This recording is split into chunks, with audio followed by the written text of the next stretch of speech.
fanitsakitsana ny androm-panjakana mpanao lalàna ny andika ny vondrona politika miaradia malagasy miaramainga ny fanapa-kevitra ny ministerany atitany fandrafitra ny lalàna feny vondrom-bahoaka itsinjara-pahefana izy ireo mialohany amoana lalàna amin'ny feny fifidianana nanamafiatrana nefa ny prime ministre androany fa tsy maintsy amin'ny titontiny anaovana ny fifidianana be ny tanàna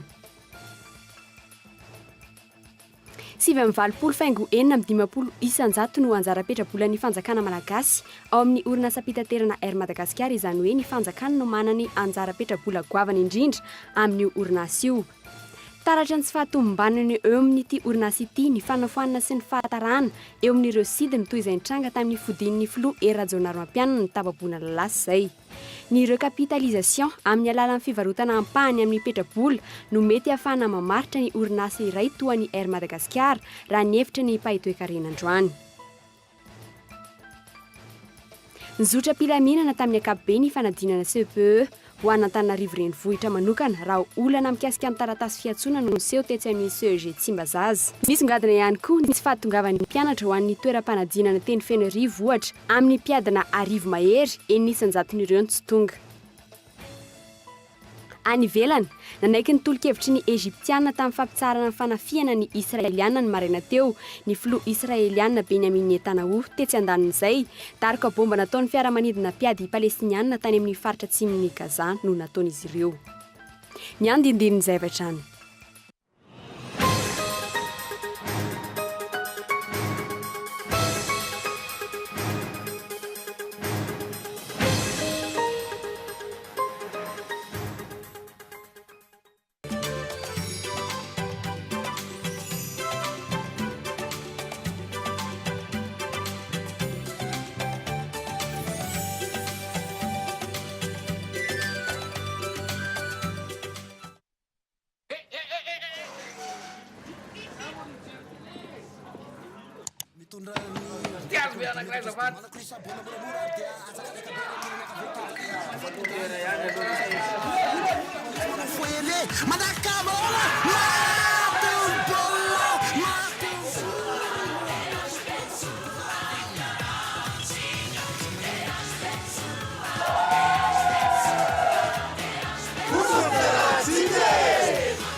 $153,700,000 FMG ny tirilirin'ny quinte plus ny alarobia 9 jolay izao. 153,700,000 FMG ny vola be miandry anao. Tadidio fa course trota télé io ary any Mont Saint-Michel nandalao no atao. Azadino ary tirilirin'ny quinte plus io ilay mitady soavaly dimy tonga voalohany. Koa mila lova din'izao ara fa mety io ny anovan'ny fiainanao. PMU vola be.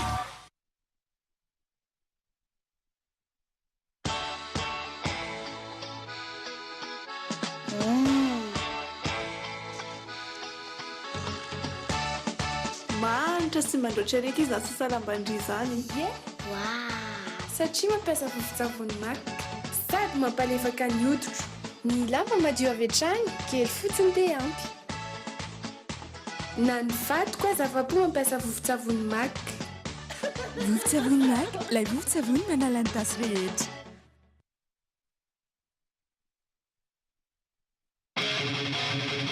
Sous l'égide de la Fédération des sports auto-malagasy, Total Madagascar et le club FMMSAM vous présentent FMMSAM VRT, la 4e manche du championnat de Madagascar des rallyes virtuels ce samedi 19 juillet au Palais des Sports Mamasn. Sponsor Total Madagascar, partenaire média Cool TV FM, partenaire Telma, Gascom, Ingod, TAF, Restaurant Hong Kong.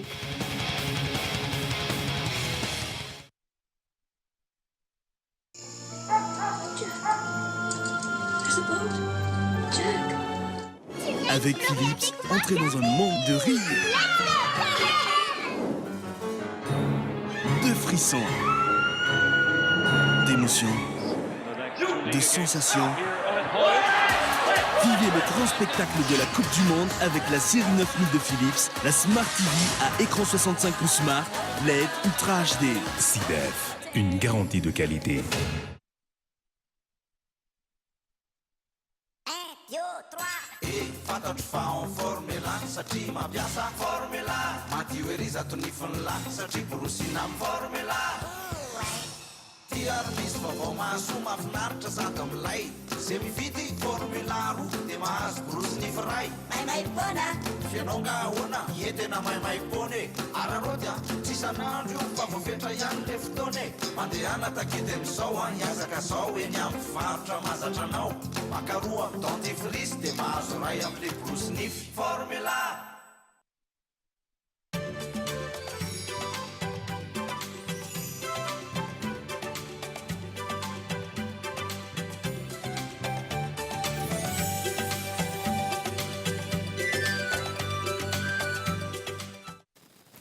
Ankafaliana trano tomboky lasy tomboky vavy ny tsidina ny tokantranonao amin'izao takariva izao ampanajana no hiaravananao sy anasananao anaraka ny fampalalambavao eto amin'ny fahitalavitra Kolo TV hatramin'ny farany. Ny pejy ny toe-karena avy hatrany nomboantsika ny fampalalambavao amin'ny ity hariva ity olana eo amin'ny fitantanana arabola ka tsy ahafahana mampiodina intsony ny orinasa iray no antony anaovana ny ireo capitalisation na ny fampitomboana ny petrabola toy natao tamin'ny kompani pitaterana Air Madagascar tamin'ny taona 2024 miteraka fatiantoka ho an'ny orinasa nefa izany raha toa ka tsy tafary ny orinasa io mety hiteraka tombontsoa kosa raha toa ka fizarana ny anjara petrabola no atao amin'izany ireo capitalisation izany raha ny hevitry ny paitoekarena na antanina androany fanatety. 7.20 faingo 4.10 isanjato no anjara petrabolan'ny fanjakana malagasy ao amin'ny orinasa pitaterana Air Madagascar izany hoe fanjakana no manana ny anjara petrabola goavana indrindra ao amin'ny orinasa io. Taratry ny tsy fahatombanana eo anivon'ity orinasa ity ny fanafoanana sy ny fahatarana eo amin'ireo sidina toy izay nitranga tamin'ny fodin'ny flo era jonary mampianina tapabolana lasy izay. Isan'ny vahaolana nentin'ireo mpitantana tamin'ny taona 2024 anarena n'ity kompani pitaterana ity ny ireo capitalisation na ny fampitoboana ny petrabola. Reny ireo capitalisation reny a tsy maintsy raisina ho ino izy teo fitaovana eo ampelantanana zany mba ahafahana manohy anjezaka rehetra ahafahan'ny Air Madagascar amin'izao fotoana izao miarina voalohany indrindra fa faharoa manaraka an'izay amin'ny tsena. Ny tsena lehibe hitranga zany atoato na mikasika ny fizahantany zany na mikasika ny fivezivezen'ny olona aty amin'ny firenentsika aty na ny fivezivezena atao anatiny. Misy fepetra nefa no ahafahana manarina orinasa iray amin'ny alalan'ny fampitomboana ny petrabola raha ny hevitry ny paitoekarena olana eo amin'ny lafiny fitantanana arabola no ilana fanarenana mety hiteraka fatiantoka nefa ny fampitomboana ny petrabola amin'ny alalan'ny findramam-bolany amin'ny banky. Ny ireo capitalisation amin'ny alalan'ny fivarotana ampahany amin'ny petrabola no mety ahafahana manarina ny orinasa iray toa ny Air Madagascar raha ny hevitry ny paitoekarena. Olana zany teo amin'le caisse na les comptes de résultat an'le société anankiray ka mila redressement izy mba ahafahana manao investissement ka ho an'ny Air Mad manokana angamba dia raha ny fijeriko azy tokony ho révisena mihitsy le hoe option de participation teo ny action zay hoentina mampandroso ny Air Madagascar ahafahan'ny actionnaire rehetrarehetra ao anatiny na ny majoritaire na ny minoritaire mametraka indicateur de performance vaovao ao anivon'ny société zany mba ahafahana mampandroso an'le société ho an'ny mpiasa zany ary indrindra ho an'ny mpanjifa ihany koa. Tsy mitovy hevitra amin'izany anefa ny Prime Ministre raha nanontaniana nambarany fa nahafahana mbola mampiodina ny orinasa Air Madagascar hatramin'izao ireo fanapahan-kevitra no raisin'ny filohan'ny filakevim-pitantanan'ny Air Mad teo aloha ka isan'izany ireo capitalisation tamin'ny taona 2024. Mahatombo naharitra mitazona hoe eo mandritra ny 5 taona ny transition matoa ny Air Madagascar mba afaka ny hoe mba nanidy ary mbola nanisy fonctionnement tsara ihany dia noho ny fahaizany andriamatoa Air jonary mampianina fa tsy fa izy io nefa narary fa talohan'izay zany hoe zao présidence vao tena hoe handray an'le izy an-tanana tsara mihitsy ary za matoky fa rehefa raisy ny andriamatoa président io dia isy araolana Juillet. Inona ary no antony tena napotika ny Hermad tao anatin'ny 5 taona farany arak'izay nambaran'ny Prime Ministre.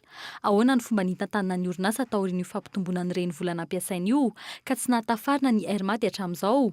Nitalainy ny kabinetra ny fiadidinan'ny Repoblika ankehitriny no mpisolo vava ny Hermad tato anatin'ny 5 taona farany ary efa filohan'ny filankevim-pitantan'ity kampania ity ihany koa ny filoham-pirenena ankehitriny teo aloha. Fanovana ny tale jeneraly sy ireo mpikambana eo anivon'ny filankevim-pitantanana no fanapahan-kevitra farany no raisin'ity orinasam-panjakana ity. Hatreto raha nitolotra omenan'ny mpanjifa sy ny fahafahany mifaninana mahaloana ireo kampania pitaterana sasany tsy mbola nahatafarina ny Air Madagascar ny fampitomboana ny petrabola na ny ireo capitalisation natao tamin'ny taona 2024.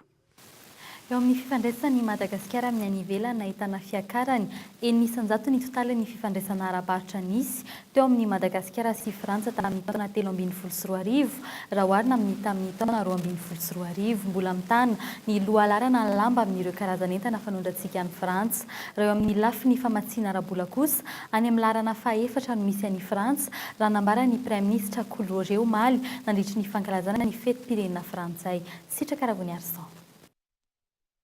Natokana ho an'ny kontinanta africaine ny 5.20 isanjato ny fanampiana omen'ny Frantsa na ny aide publique au développement.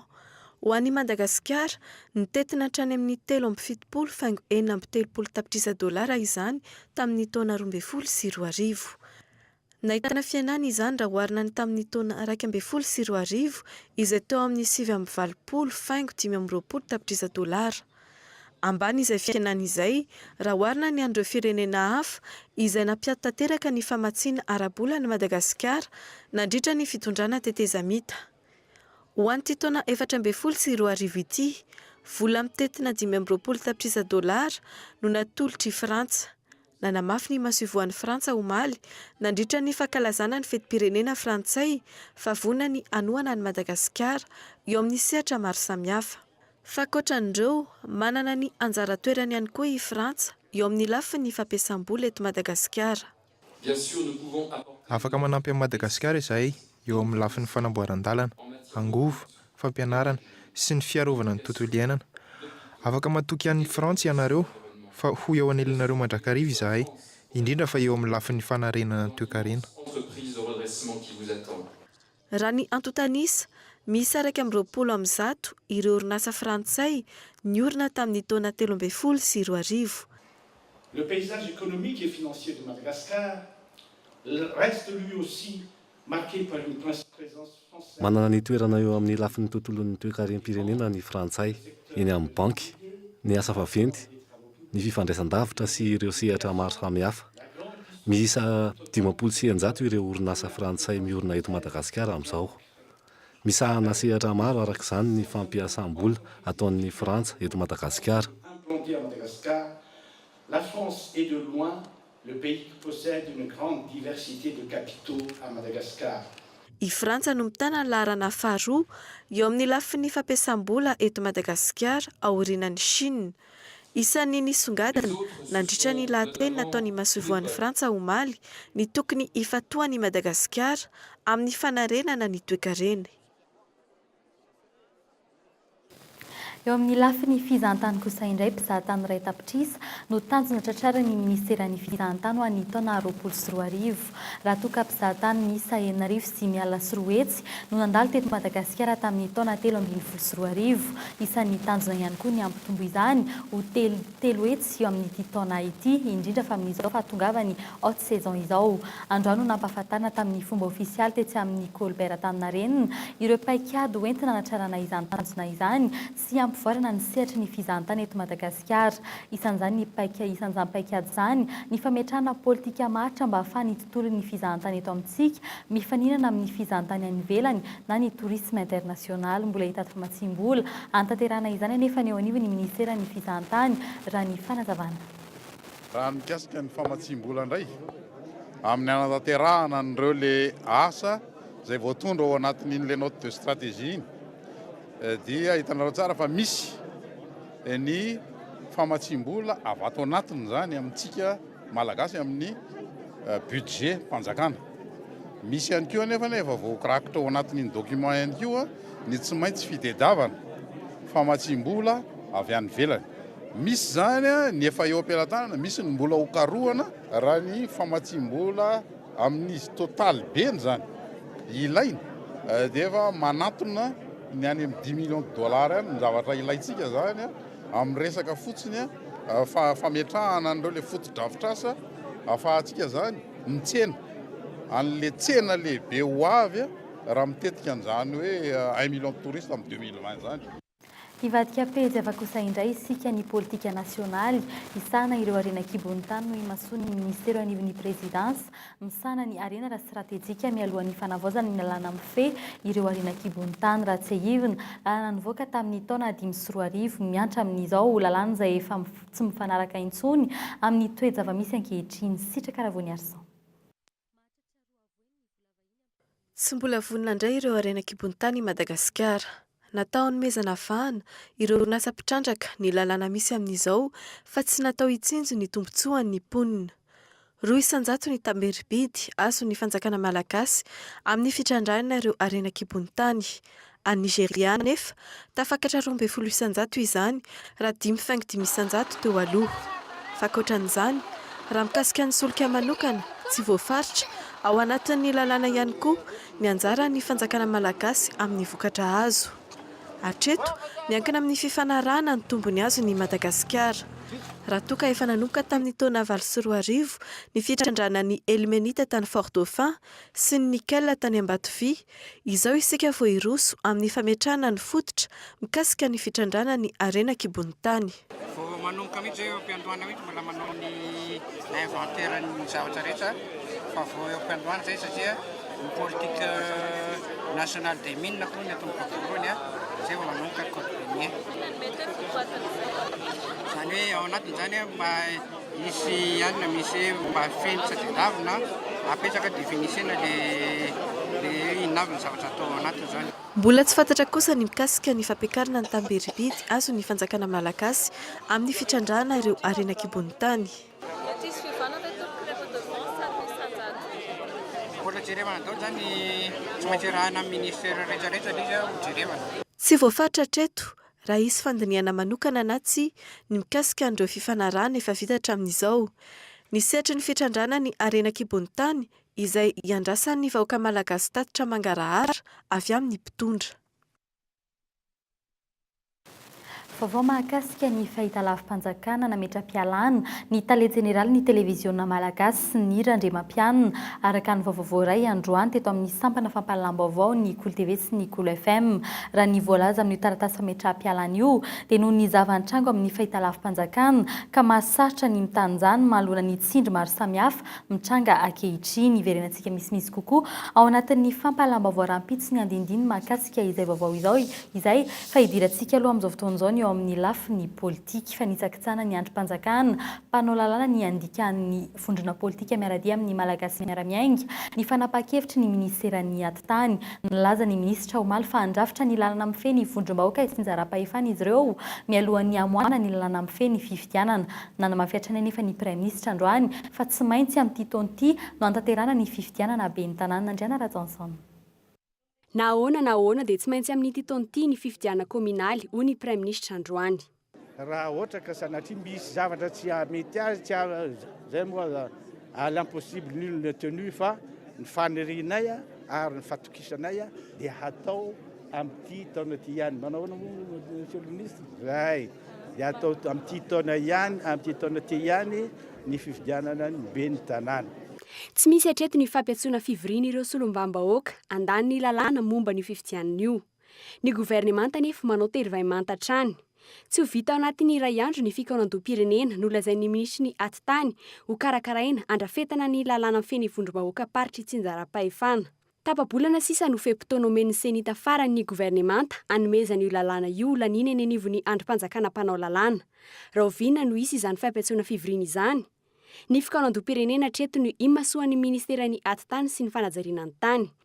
Laza kosa ny vondrona politika miaradia malagasy sy miara-miainga fa tsy ilaina ny solombavam-bahoaka raha toa ka hiditra amin'izany indray ny ministera. Ny zavatra misy mantsy dia ny hoe araka ny fandaharana zany hatramin'izay dia ny hoe efa vita ny fifidianana filohan'ny repoblika dia atao zany fifidianana solombavam-bahoaka dia ny solombavam-bahoaka no mandinika sy miadevitra mikasika ny vondrobaoka tsy njara-pahefana na koa faritra tsy njara-pahefana zany zay le izy zay ka mahavaliana ihany no hoe mbola anao fitoanantom-pirenena dikan'izay ve zany a mbola averina amin'ny fifidianana député orinan'izay zany hoe averina eny mivoaka indray ve zany le adevitra zay aloha lafindray tsy mandany hoe inona moa maharatsy an'izany fa rehefa zay zany ny tadiavina dia dikan'izay zany raha vao zany ny antenimieram-pirenena amiko zany fandraisako an'iny dia hoe fandravana kolaka ny antenimieram-pirenena zany a ary fandavana ny roso amin'ny fametrahana ny rafitra zany hoe teny akolaka tsy dia tena akolaka akory aza fa tena mivatana mihitsy a ministra zany tamin'ny fotoana iny milazany hoe tsisy lalana reo sy ny vaovamboaka. Raha ny fanazavana azo avy amin'ny senita tsy maintsy ajaina ny telo volana manelanelana ny fampiatsoana ny mpifidy sy ny andro ny fifidianana raha tiana ny anaovana fifidianana madio sy mangarahara araka ny lalàna. Misy eo zany le atao hoe délai légaux. Iny zany dia ny lalàna no mametraka azy. Dikan'izay dia tsy ho azosika oarana zany io, tsy azosika kitihana rehefa milaza ny lalàna hoe telo volana milohan'ny datin'andro ny fifidianana nanaovana ny fanakana ny mpifidy, zany hoe amoahana le décret de convocation des électeurs dia tsy maintsy manaja an'izay zany tsika.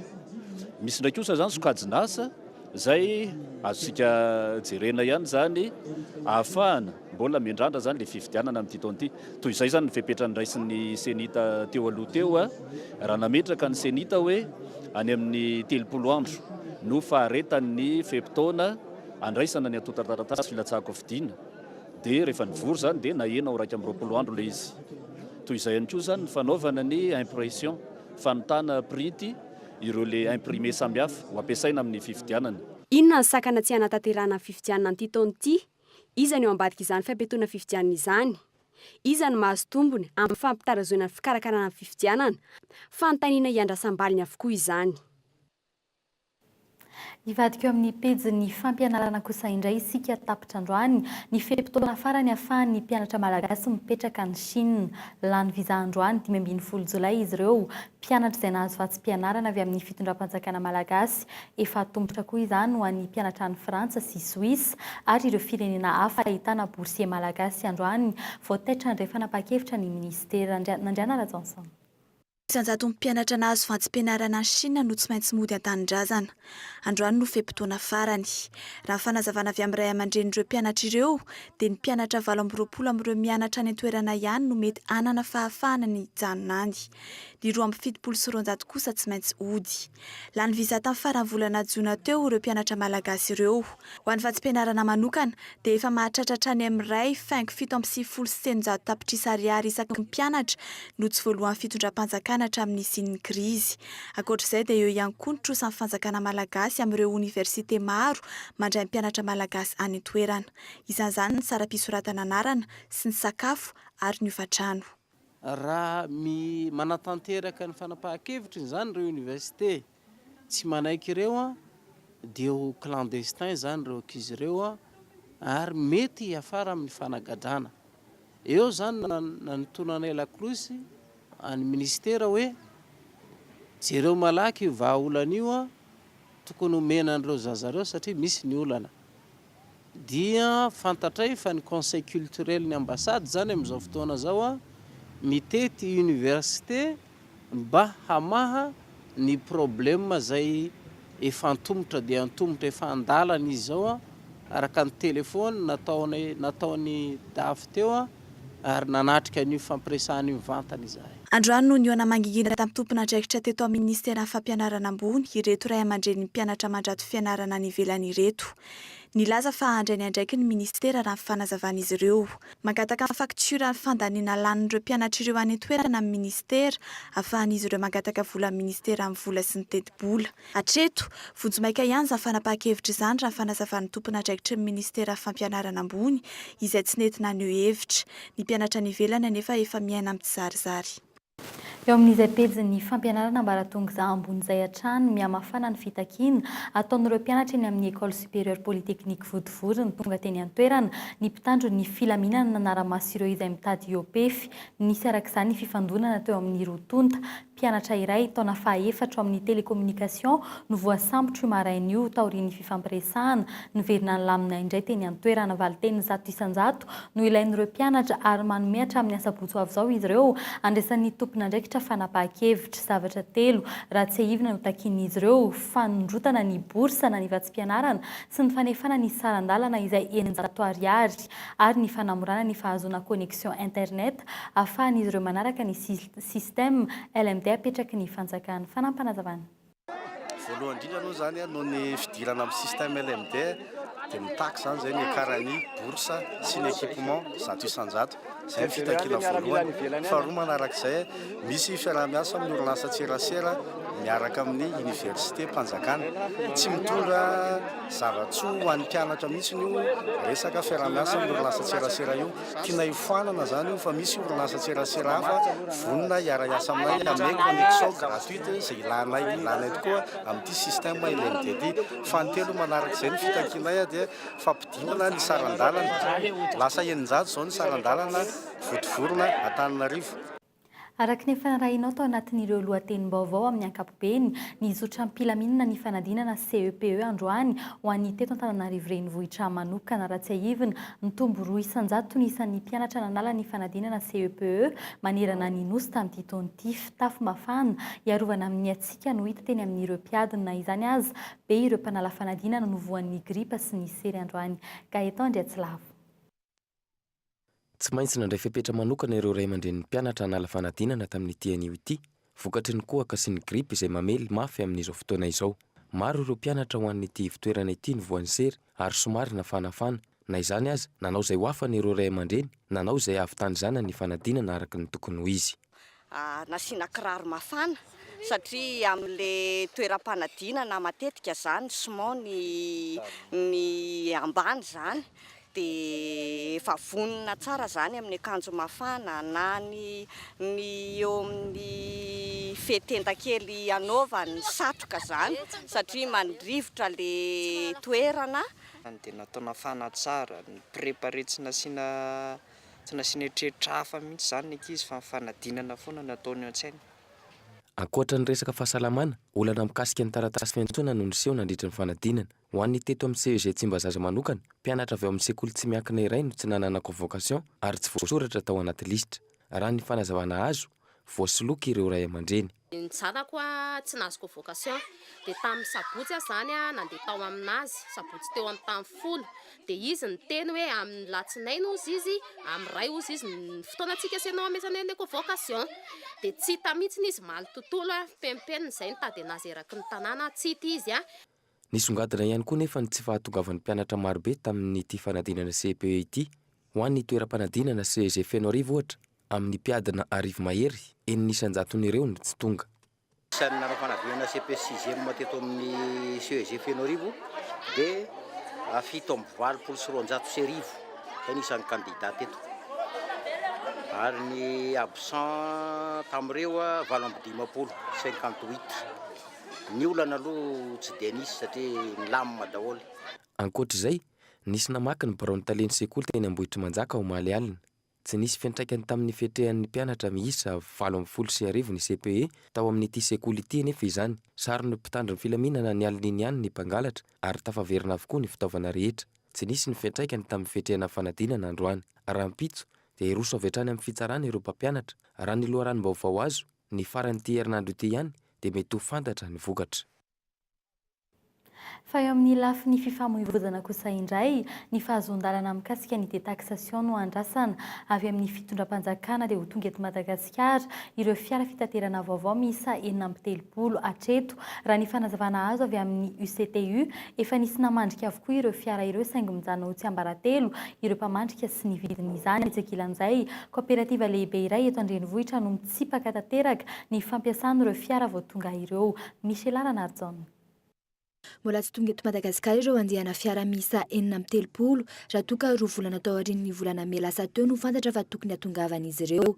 Ny volana May lasa teo no nampisehoana tamin'ny fomba ofisialy ny santonan'ireo fiara ireo. Raha ny fanazavana azo teny amin'ny UCTU na ny Union des coopératives des transports urbains efa nisy namandrika avokoa ireo fiara 430 ireo. Raha toa ka efa azo ny fahazon-dalana avy amin'ny commune Antananarivo, fahazon-dalana mikasika ny détaxation no andrasana ahafahan'ireo fiara ireo migadona eto Antanindrazana.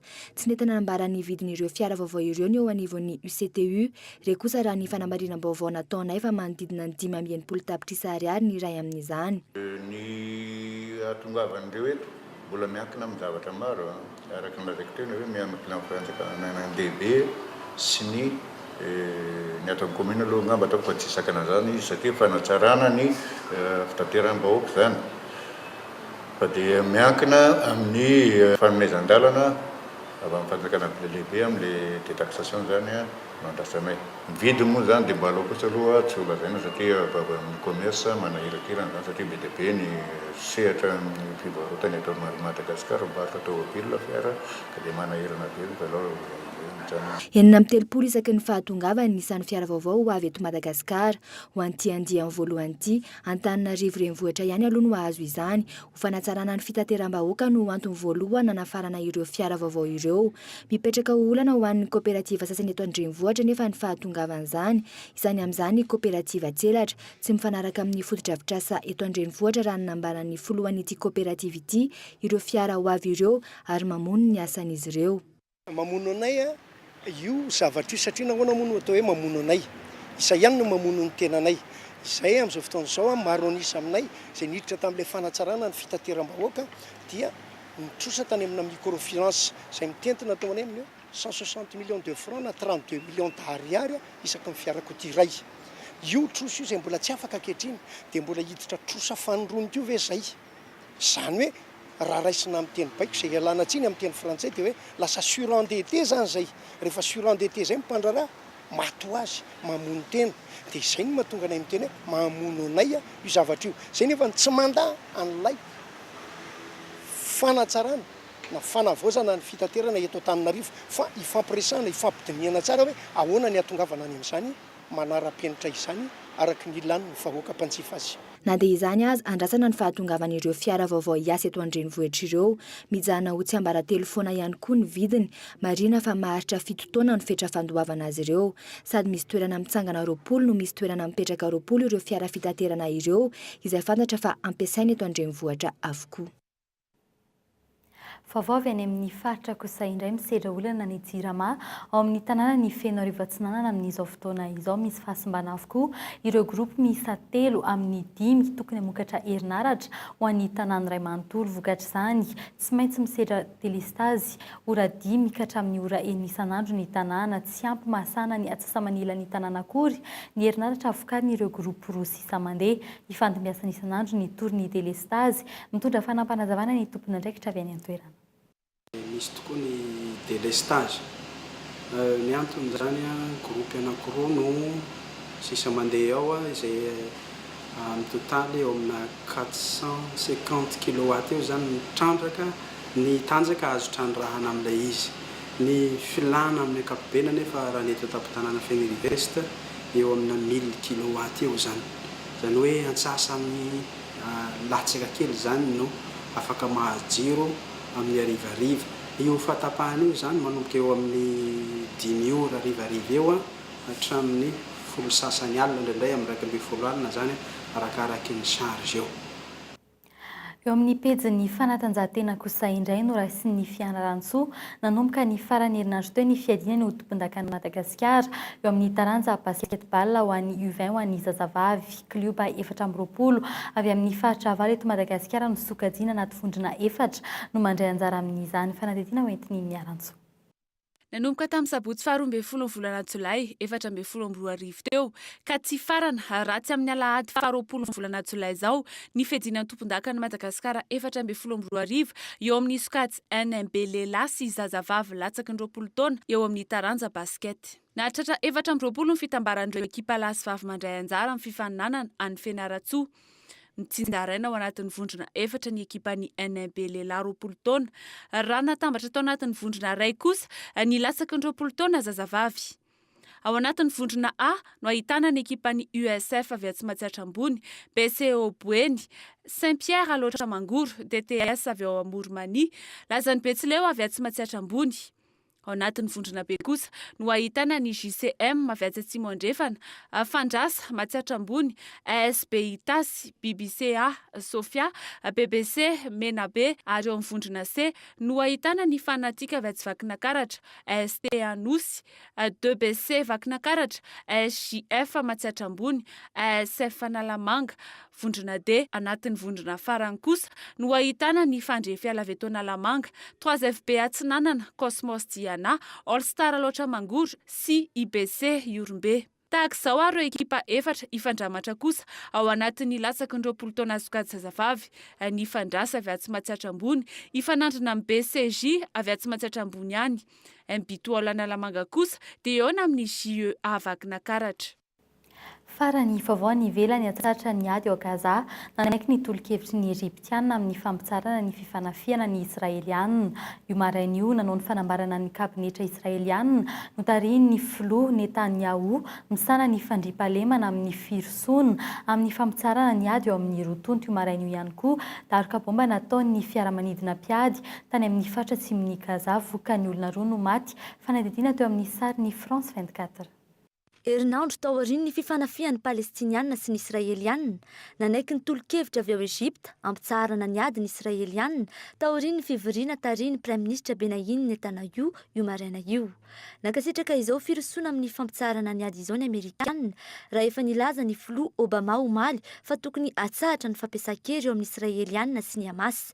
Etsekilany tsy manaiky ny Hamas ary anohy ny fanafiana sy ny anamafy ny ady amin'ny zareo Israelianina tao anatin'ny herinandro tafakatra 720 ireo Palestinianina namony ainy tao Gaza. Tsisy ny marimaritra iraisana hoy ny Hamas raha tsy atsahatra tsy misy atakandro ny fandarofana bomba ataon'ny Israelianina fa ihany koa ny famotsorana ireo gadra namany ary ny fanokafana indray ny sisitany Rafah sy Egypta ary ny fanafoanana ny blocus ao Gaza. Mitaky ny fampitsarana tanteraka ny fifanafiana an-tanety, an-dranomasina, anabakabaka, manomboka ny maraina teo ity tolo-kevitra Egyptianina ity. Lamina napetraka taorian'ny fivoriana ny arahan'ny ministry ndraraham-bahiny ao amin'ny firenena Arabo omaly tany Caire izany. Nandritry ny dian'ny sekretera-panjakana Amerikanina John Kerry tany Vienne androany no nilazany fahavona ho an'ny Proche-Orient raha apitso ny tenany miantso ny Hamas anaiky ampitsahatra ny ady mangatsiaka eo aminy sy ny Israelianina. Dia izay koa tomboky lasy tomboky vavy no entina manakatona ny fampahalaam-baovao amin'ny teny malagasy amin'ny tamin'ity hariva ity. Isaorana ianao niaraka tamin'ny hatramin'ny farany fandarana almanaka sy tanànantsika no arahinao rin'izao fampahalaam-baovao amin'ny teny malagasy izao.